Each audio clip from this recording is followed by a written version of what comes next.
Spirit Airlines has officially shut down. The low-cost airline went out of business this weekend after 34 years. It's left members of the flying public in a tricky bind and the larger industry with some serious questions. Stephanie Sy has our look at how we got here and what comes next for consumers. Now, on Saturday, the low-cost air carrier canceled all flights and announced customer service was no longer available. 17,000 jobs are impacted, and passengers are struggling with how to go about their scheduled travel, leaving many stranded. It's unfortunate, and they definitely do need to be sued because people pay their money to be able to go where they want to go. And for you to cancel and not have no type of backup resources for them or another way for them to get to where they need to go is kind of that's messed up. We got our flight canceled 2 times. First time was yesterday, and then they said to rebook the flight over again. And then we did rebooked it, but then this morning when we got here, there was oh, we canceled all the flights because Spirit shut them down. And when we get here, there was a guy so calm posting some signs saying that Spirit ain't working no more. So what are we gonna do? There was ladies with kids on the floor. All of this comes as jet fuel prices continue to soar due to the U.S. war with Iran. It was not the only factor that contributed to Spirit's closure, but it was an important one. For a closer look, I'm joined by Nick Ewan, editor-in-chief of The Points Guy. Nick, thank you for joining the News Hour. So you heard from those frustrated air travelers. What is happening now for them who were stranded over the weekend and for people who have booked flights with Spirit in the next few weeks? Yeah, if you were stranded or you do have a flight coming up, Spirit has said that they are going to automatically refund everyone who paid with a credit card or a debit card. But of course, that is only going to make you whole financially. Now you have to figure out what's going to happen with my vacation or how do I get back from where I just traveled to. Many other airlines are offering discounted fares or fare caps on routes that Spirit operated. So I definitely recommend exploring all of those options, calling airlines directly to see what they might be able to offer, but start online and act quickly because some of these discounts are only for a limited time, only apply to select routes. So you definitely want to try to investigate before those discounted seats are all snapped up. It was interesting, Nick, to see how major airlines, including Delta, Frontier, and American, almost immediately started offering these discounted tickets to those passengers that were left in limbo on Saturday. Are these airlines seeing this as a growth opportunity?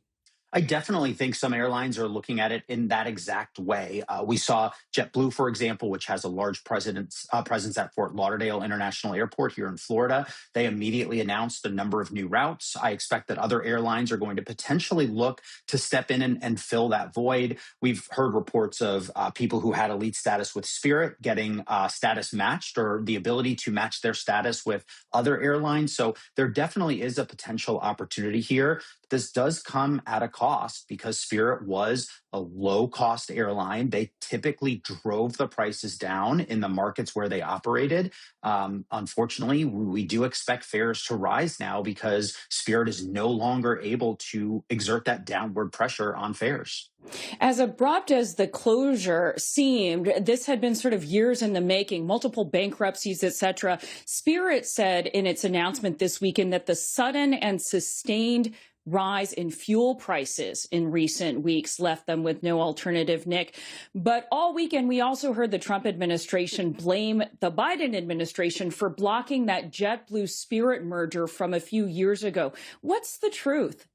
Yeah, the truth is somewhere in the middle. The jet fuel crisis definitely was the proverbial straw that broke the camel's back in this instance. But Spirit had many issues dating back years, really coming out of the pandemic. They were unable to really return to profitability. They struggled with some high costs for engine issues, leasing costs. And then the jet fuel, which typically makes up about a third of an airline's expenses. It's their second largest expense item behind labor.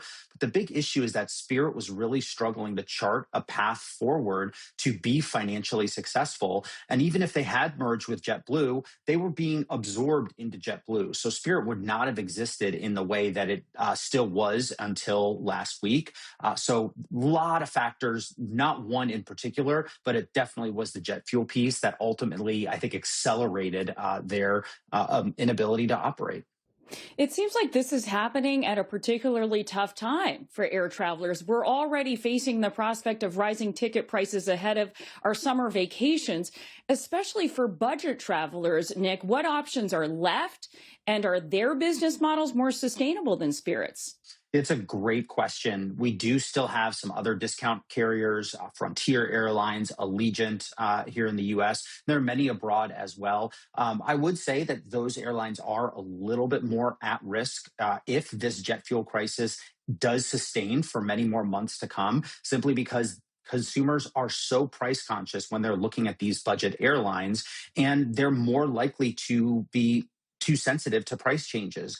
Airlines have to pass along these costs somewhere. They want to minimize them as much as they can because of how elastic demand is for airline tickets, where the price increases, demand typically drops. So airlines are going to be really cautious. But if you have not booked your summer travel yet, now is the time to do so, because unfortunately, we don't see this changing anytime soon. And even if the Strait of Hormuz opened today, we'd be talking weeks, if not months, before we see any relief in the form of lower ticket prices.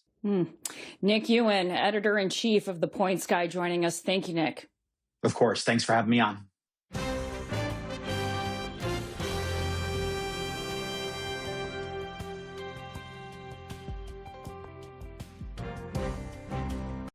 Support journalism you trust. Support PBS News.